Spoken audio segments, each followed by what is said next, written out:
네, 안녕하세요. 건물 파는 남자 정수장입니다. 오늘은 지난번 커뮤니티에서 말씀드렸던 대로 부동산 대책과 세법 개정안에 대해서 알아보는 시간을 가져보도록 하겠습니다. 먼저 첫 번째 시간이었었고요. 6.17 부동산 대책 전체 내용과 대출 규제를 정리해서 말씀드리도록 하겠습니다.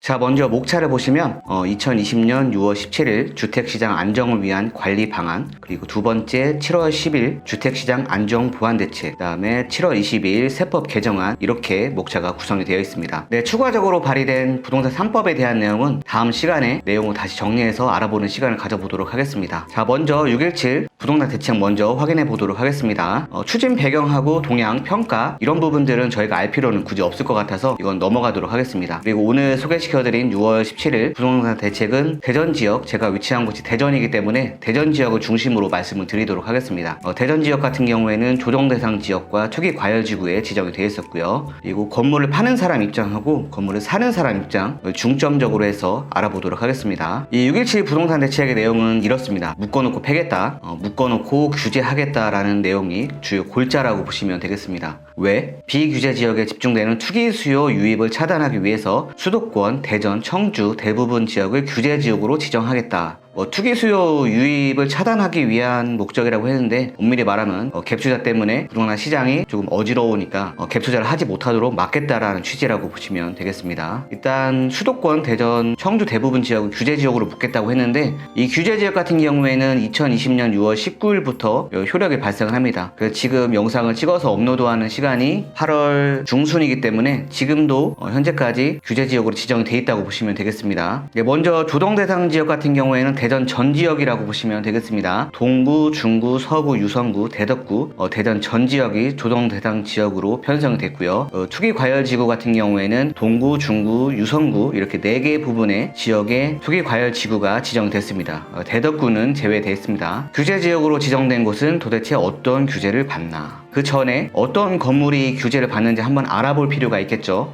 규제 대상과 비규제 대상은 이렇게 되어 있습니다. 규제 대상은 주택 부분이었었고요. 아파트, 그 다음에 재건축, 재개발 아파트를 모두 포함해서 규제가 됩니다. 그리고 단독주택, 이 단독주택들도 규제 대상에 포함이 되고요. 다세대주택, 연립빌라, 다가구주택, 다중주택까지 모두 규제 대상이라고 보시면 되겠습니다. 규제가 되지 않는 대상들은 주택 외의 부분에 대한 부동산들입니다. 상가 건물, 토지, 공장, 기밖에 주택에 포함되지 않는 그런 물건들은 규제 대상에 포함되지 않습니다. 보통은 아파트를 규제하기 위해서 내놓은 정책인데 주택 부분들이 모두 포함되니까 이건 조금 약간 불합리한 케이스라고 생각이 들었습니다. 그래서 규제는 6.17 부동산 대책 내용 중에 규제는 총 4가지라고 보시면 되겠습니다. 물론 이 외에도 포함되지 않는 내용들이 있는데 주요 내용들만 살펴보기로 하겠습니다. 네, 다음 금융 부분에 대한 규제 먼저 쉽게 설명을 드리면 집을 사고 싶어? 이제 대출받기 어려울 텐데 라는 정부의 입장이었습니다. 그래서 파는 사람 같은 경우에는 살 사람이 많이 줄어들기 때문에 이제 집 팔긴 틀렸네 라는 생각을 가질 수도 있고요. 사는 사람 입장에서는 대출받아서 이제 집 사긴 틀렸네 라는 내용이 주요 내용이었습니다. 가급적 쉽게 설명을 드리려고 이 영상을 제작하는 거기 때문에 부가적인 그리고 좀 더 상세한 내용은 뒤편에서 이어나가도록 하겠습니다. 그 다음 세제와 정비 사업인데 세제 부분 보시면 2주택 이상 보유하신 분들은 종부세하고 양도소득세를 더 내세요 라는 내용이었습니다. 파는 사람 입장에서는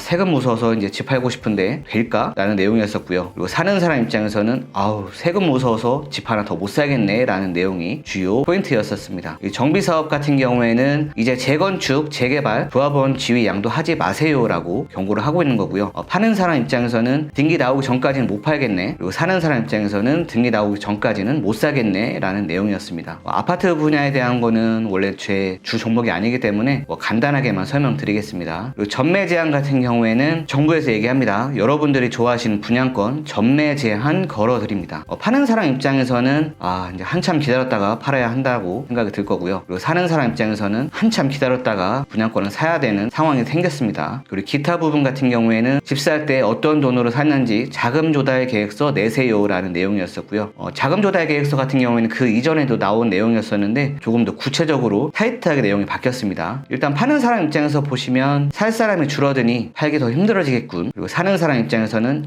이제 내 돈 없으면 집 사기 틀렸구나 라는 내용이 되겠습니다. 아주 간단하게 살펴본 6.17 부동산 대책 어떻게 보셨나요? 조금 더 이해하기 쉽도록 좀 더 구체적으로 내용을 살펴보도록 하겠습니다. 오늘은 6.17 617 부동산 대책 내용 중에서 금융 부분 대출 규제에 대한 내용이 주라고 보시면 되겠습니다. 짧고 간단하게 최대한 설명을 해드리도록 하겠습니다. 금융 부분 같은 경우에는 가계대출 부분하고 사업자 대출 부분에 대한 규제라고 보시면 되겠습니다. 가계대출 같은 경우에는 7월 1일부터 시행이 되고요. 규제지역, 조정대상 지역과 투기과열지구에 해당이 되겠습니다. 그리고 주택 부분에 대한 적용이었었고요. 먼저 금융 부분, 가계대출 부분에 대해서는 세 가지 유형으로 보시면 되겠습니다. 2주택 이상 보유세대, 저희가 흔히 다주택자라고 부르죠. 그리고 1주택 세대하고 집을 보유하고 있지 않은 무주택 세대, 이렇게 세 가지 유형으로 살펴볼 수가 있겠는데요. 2주택 이상 보유세대 같은 경우에는 주택 신규 구입을 위한 주택담보대출을 금지하겠다라는 내용이었습니다. LTV가 0%죠. 이 LTV에 대한 내용은 후반부에 말씀드리겠습니다.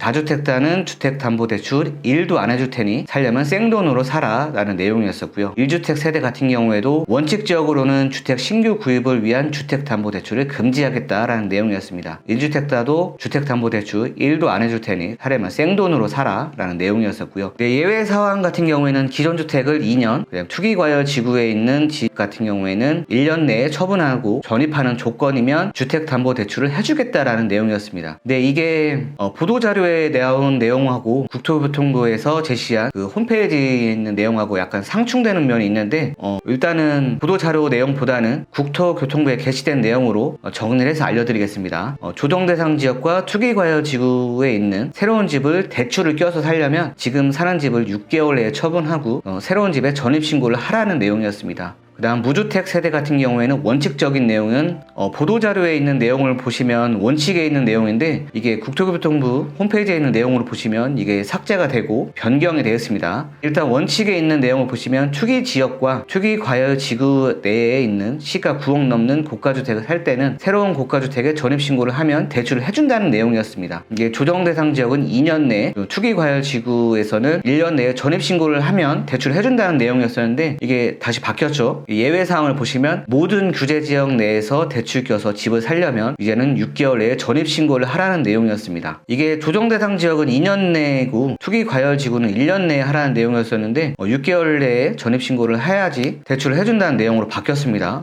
왜 그런지는 모르겠어요. 여기서 약간 의문점이 들죠. 전입신고를 안 하면 어떻게 되나요? 정부에서 얘기합니다. 하기 싫으면 하지마. 대신 대출 안 해줄 건데 라는 내용이었었고요. 전입신고를 했다가 중간에 전입신고를 옮기게 되면 이유를 불문하고 전입 옮기는 순간 대출금 회수할 거야 라는 내용이었습니다. 이 내용은 제가 주로 이용하는 은행권 내 대출계 대북의 담당자분을 통해서 전해드린 내용이었었고요. 전입신고를 빼는 순간 대출금을 회수할 거라고 합니다.